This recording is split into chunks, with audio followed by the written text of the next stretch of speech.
স্থানীয় সরকার নির্বাচনের 2010-এর 59-এর খ ধারা মতে ওই নির্বাচনটিকে অবৈধ ঘোষণা করেছে এবং ইঞ্জিনিয়ার ইশরাক সাহেবকে মেয়র হিসেবে 2020 সালে যে নির্বাচন অনুষ্ঠিত হয়েছিল তার পরবর্তীকালে আমরা নির্বাচনী ট্রাইব্যুনালে দেশের বিদ্যমান আইন অনুযায়ী মামলা করেছি এবং মামলা লড়ে আমরা জিতে এসেছি। আপনারা দেখছেন প্রবাস বার্তা।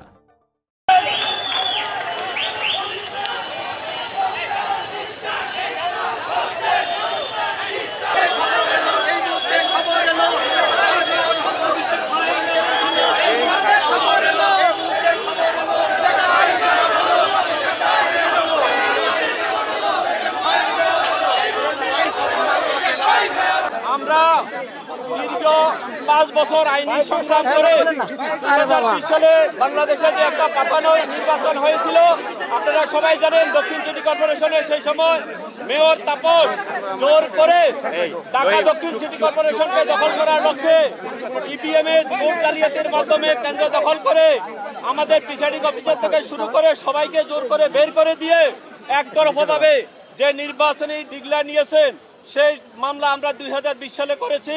দীর্ঘ আইনি প্রক্রিয়া শেষ করে আজকে আমরা ইনশাআল্লাহ আল্লাহর কাছে লাখো কোটি শুকরিয়া জানাই যে আজকে আমরা ন্যায় বিচার পেয়েছি।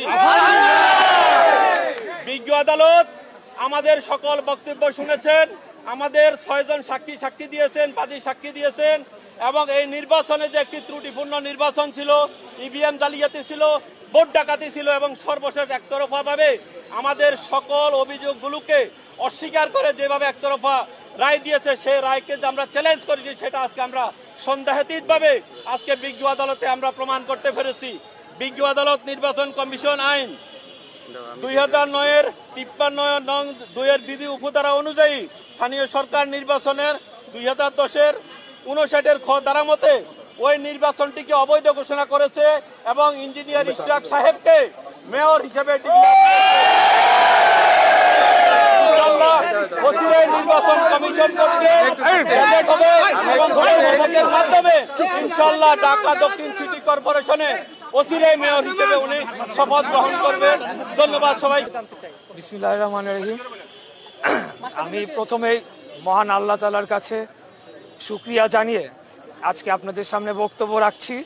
আজকে আমরা ন্যায় বিচার পেয়েছি, এটাই হলো আজকের মূল আমাদের বিষয়। এখানে আমি মেয়র হতে পারবো বা আমি মেয়র পদে শপথ গ্রহণ করব কিনা সেটা সম্পূর্ণ দলীয় বিষয়।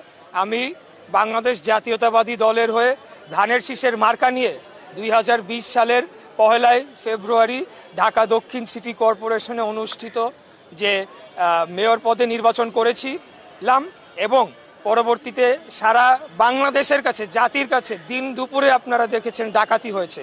মিডিয়ার ভাইরা সারাদিন আমার সাথে ছিল এবং নির্বাচন পূর্বের যে প্রচারণার যে কার্যক্রম তার প্রথম থেকেই ডে 1 থেকেই আমরা অভিযোগ দিয়ে আসছিলাম।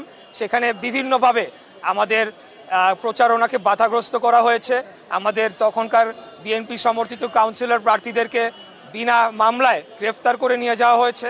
আমাদের প্রচারণার মাইক ভাঙচুর করা হয়েছে, পোস্টার ছিঁড়ে ফেলা হয়েছে, আমাদের শেষ দিকে গিয়ে আমার মিছিলের উপরে হামলা পর্যন্ত হয়েছে এবং আমাদের বহু নেতাকর্মীদের মেরে রক্তাক্ত করে ফেলা হয়েছে। সর্বশেষ নির্বাচনের দিন আমি মিডিয়ার সমস্ত ভাইদেরকে নিয়ে বিভিন্ন কেন্দ্রে যাই। সকাল 9:30 পর্যন্ত তারা কেন্দ্রই খোলে নাই। 9:30 থেকে 1 ঘন্টা 1.5 ঘন্টার মতো কেন্দ্র কয়েকটা খোলা ছিল, তার পরবর্তীতে সমস্ত কেন্দ্র বন্ধ করে দেওয়া হয় এবং সেখানে ব্যাপক কারচুপির মাধ্যমে ভোট জালিয়াতি করে আমার যে ভোট হয়েছিল, আমি যে সংখ্যক ভোট পেয়েছিলাম সেটির থেকে বেশি ভোট দেখানোর জন্য দিনব্যাপী তারা কারচুপি করে। তো সেই বিষয়ে আমরা তখনই মামলা করেছিলাম সমস্ত নথিপত্র প্রমাণে দিতে, যেটি ইতিমধ্যে আমাদের আইনজীবী যারা রয়েছেন তারা আপনাদের কাছে ক্লিয়ার করেছেন।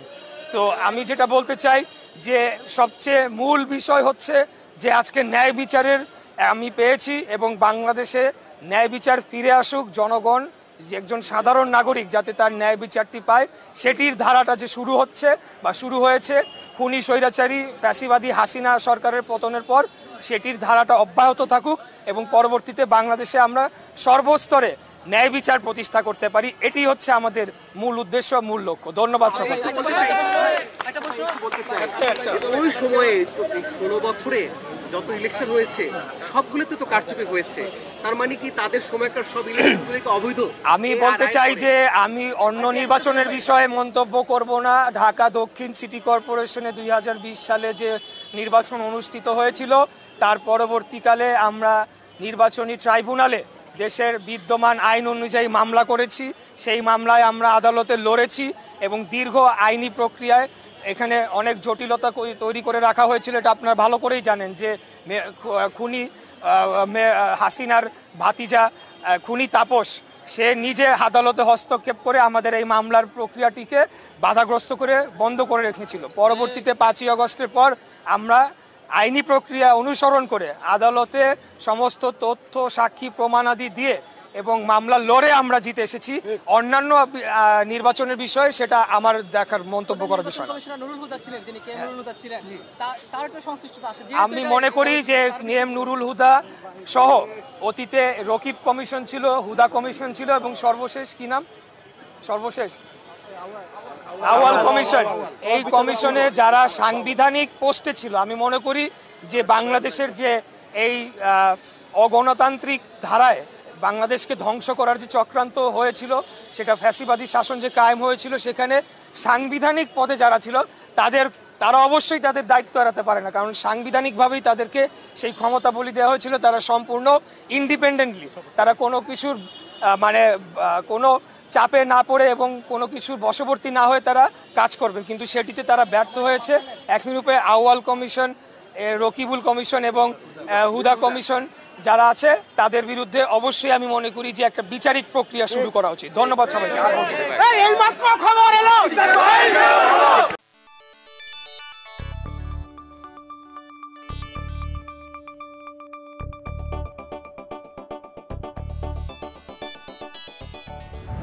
আপনারা দেখছেন প্রবাস বার্তা।